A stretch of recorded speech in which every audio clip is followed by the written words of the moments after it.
Қайырлы күн достар, бүгін мен сіздерге дәл осындай өте дәмді жұмсақ бар жоғы 30 минутта дайындалатын шоколадты пирогтың рецептісімен бөлісемін.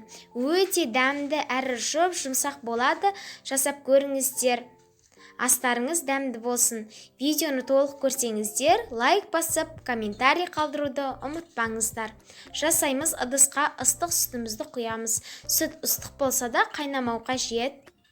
Одан кейін қантымызды қосамыз, және де какао тағын қосамыз. Венчикпен жақсылап араластырып шығамыз.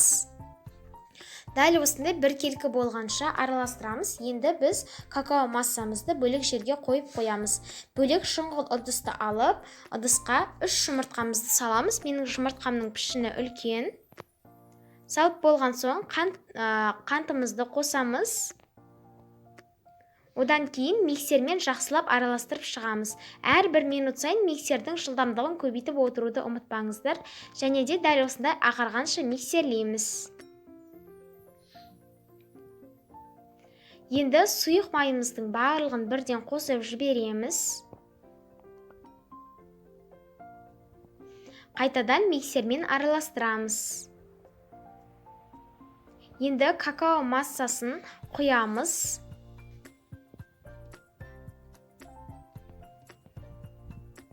Миксермен қайтадан араластырамыз. Сол кезде қою қоңыр түске енетін болады.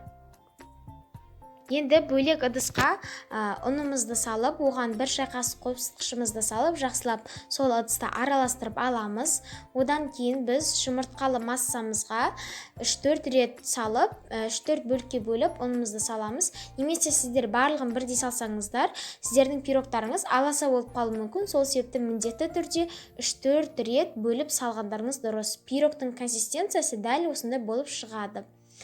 Және де енді біз 25 диаметрлік формаға пергамент қағазын төсейміз. Менде пергамент болмағандықтан мен кәдімгі қағазды төседім. Пирогымыздың қамырын құямыз. Енді біздің формаға салып болдық. 180 градуста қызған пеште 15-20 минут пісіреміз. Біздің пирогымыз дайын болып шықты. Дәл осындай ағаш таяқшаның көмегімен пирогтың кейбір жерлеріне тығып көреміз. Сол кезде егер де сіздердің ағаш таяқшаларыңыз құрғақ болып шықса, біздің пирогымыз дайын деген сөз. Енді шеткі жағын пышақпен немесе дәл осы ағаш таяқшамен осылай босатып аламыз. 2-3 рет жүргізіп шығамыз. Одан кейін формадан босататын боламыз. Міне біздің пирогымыз дәл осындай болып шықты. Енді шоколадты глазюр дайындап алып, біздің пирогымыздың бетінен құямыз.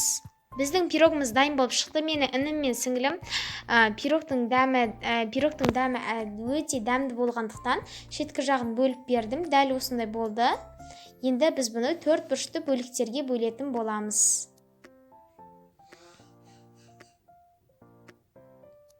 4 бұрышты бөліктерге бөліп болдық. Міне өте дәмді болып шығады. Жасап көріңіздер деймін. Астарыңыз дәмді болсын. Сіздермен болған Жібек.